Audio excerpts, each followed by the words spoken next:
In 1981, a young woman walked through the iconic doors of the BBC headquarters in London, clutching her notepad and dreams.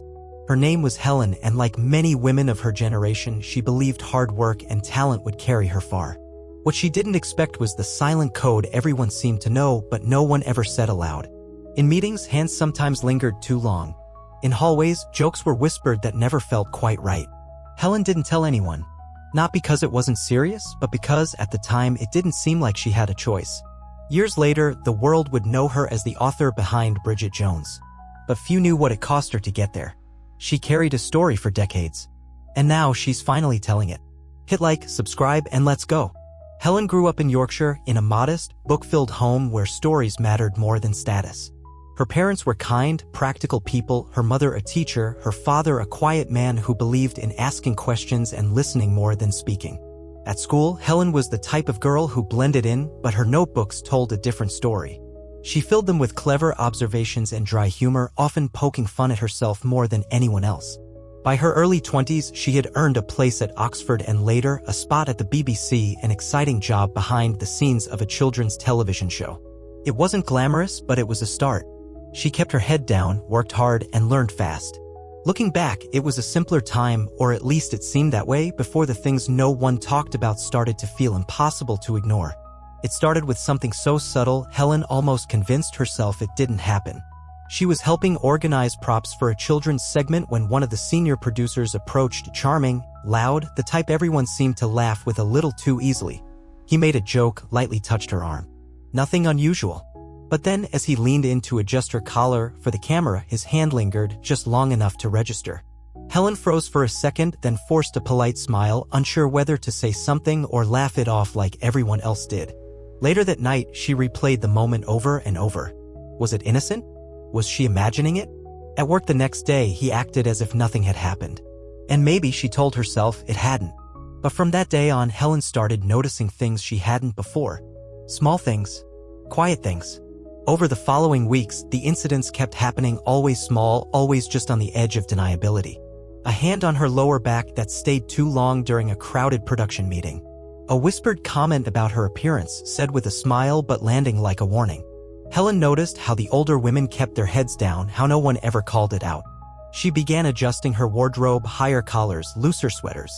She timed her coffee breaks to avoid certain hallways. Still, nothing seemed bad enough to report. There were no raised voices, no threats. Just a pattern. And the deeper Helen stepped into this professional world she'd worked so hard to enter, the more it became clear there were rules here, unwritten ones, and breaking them could cost you everything. She wasn't ready to speak out. Not yet. But the silence around her was beginning to feel heavy. Too heavy to ignore. One rainy afternoon, Helen returned from lunch to find an unmarked envelope on her desk. Inside was a typed note, short and signed, "You're not imagining it." That was all. No explanation, no name. Just those 4 words. Her hands trembled slightly as she folded the paper back in place. It was the first confirmation she wasn't alone, that someone else had seen what she'd been too afraid to name. That night, instead of going straight home, she lingered at her desk and began watching. Not just him, the senior producer, but the others. Who did he joke with? Who avoided his eye? Patterns emerged. Helen began writing them down in a private notebook. Dates, comments, touches, reactions. It wasn't revenge she wanted, it was clarity. Proof that her instincts weren't lying. It was the first time she chose to stop shrinking herself to fit the silence. A week later, Helen stayed late after a production meeting and caught sight of a younger assistant, barely 20, leaving the same office she once did, shoulders tense, eyes downcast. It was like looking at a mirror from years earlier. Helen hesitated, then gently asked if she was all right. The girl paused, hesitated, and finally whispered, "It's fine. He does that to everyone." That sentence hit Helen harder than anything before. It wasn't just about her. It never was. This man had been doing the same things, in the same ways, to different women, over and over. And the worst part? People knew. Maybe not everyone, but enough to look the other way. Fear, ambition, silence, it was all part of the equation. Helen walked home that night with her notebook tucked under her coat, but the weight she carried wasn't paper. It was responsibility. And it was growing. A memo landed on Helen's desk early Monday morning, a request to meet privately with the same producer, alone, after hours. No details, just time and place. She stared at it, her pulse ticking faster with each second. She could ignore it, but she knew what that would mean. Nothing would change. Not for her. Not for the girl from last week. Not for the next one. But if she really went, she'd need more than her notebook. She'd need courage, and she wasn't sure she had enough of it.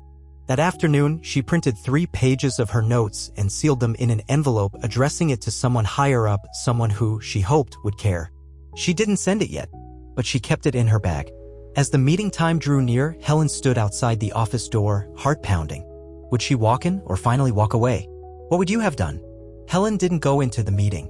Instead, she left the envelope unsigned on the desk of a senior editor she'd once trusted. The next morning, she was called into HR. Not to ask what had happened, but to explain why she was making trouble. The message was clear: she wasn't the victim, she was the disruption.